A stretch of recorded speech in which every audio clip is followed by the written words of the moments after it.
Hey AC Insiders, I'm Donovan Harris, and I'm here with Queer Eye star Antoni Porowski. Perfect pronunciation, and can I just say, you just made me think of my favorite runner growing up was Donovan Bailey.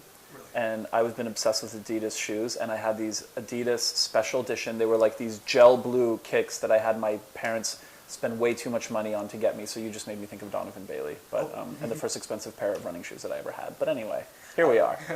Well, thank you so much for being here. Thanks for having me. And so you're here for the cookbook. It's called Antoni in the Kitchen, right? Yes. And so you give us all the feels on Queer Eye, you give me the feels, make us feel good. So I want to ask you some questions about your flavors of your life. So, Okay. So, first question. Just tell me about the cookbook, first of all. Just tell the audience at home about that. Yeah, I mean, it's basically, it's a culinary memoir. You know, on Queer Eye, we get to help people out and figure out how we can be of service to their lives in, you know, the short amount of time that we're afforded.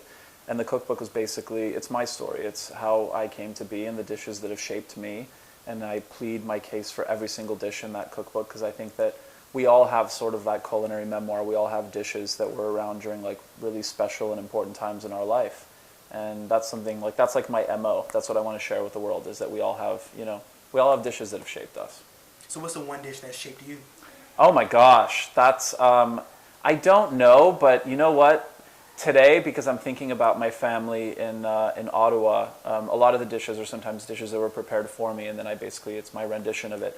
My Uncle Andy and Leslie, who I love dearly, we would go visit their house when we were little kids, and he would always greet us with charred romaine, and he would make this really lovely Caesar dressing from scratch with raw egg yolks. But my version is a little more millenniumified, if you will, with some charred kale. That sounds delicious.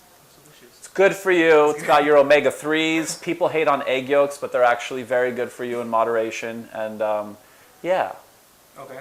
So let's get into the flavors of your life. So what's the spiciest thing that's ever happened between you and another celebrity? The spiciest thing that's ever happened between me and another celebrity. What is spicy? Spicy, I mean, you know, shade.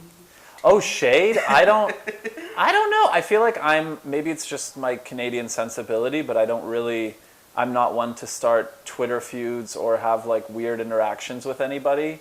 I don't know. I kind of get along with people. I really love people, and I'm not much, I don't know. I try not to be too controversial. There's enough stress in the world, I think, with everything going on in the news, where I think especially with food as my love language, where I just try to keep the peace. Okay. So I'm a lover. I'm not a fighter. What can I say? Right, that's good. Yeah. So how about this? So what's the sweetest thing a guy or anybody's ever done for you? The sweetest thing, anybody's ever done for me. Actually, I would say it was a previous relationship, probably my most prized possession. It was during my 7-year relationship, which I talk about in the book, because it was my ex Joey, and for his family I would prepare a lot of the meals that are actually in the cookbook. And one Christmas he gave me this very watch that I'm wearing right now, and it was a watch that I wanted my whole life. I've been obsessed with vintage watches, and it's this really nice Omega Constellation from the 50s, and he surprised me one Christmas with it. So that's one of the sweetest things that's ever happened to you. That Yes, sounds really sweet. yeah. Thoughtful, personal, made me cry. It checked all the boxes. Okay.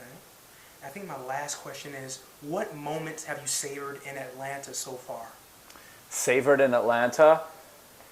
So I literally landed this morning, and it's been nonstop since. I had a list of restaurants that I wanted to hit up. Obviously, I haven't had time for a single one of them. The savoriest, I have 2 friends of mine from junior high who actually live outside of Atlanta now, who are visiting me. And so we had some really nice Greek food. So we had some nice chicken skewers and souvlaki, and we just got to sort of like be nostalgic and reminisce on our junior high days. Oh, wow. That sounds nice. Yeah. Well, thank you, Antoni, so much for being here. Thank you so much for having me. I look forward to seeing the cooking show and reading your book and maybe making some of the recipes. Please do. Yeah. Make it for someone. I will make it for someone. Awesome. Is that a promise? It's a promise. Deal. Deal. Thank you, you, Donovan. Thank you.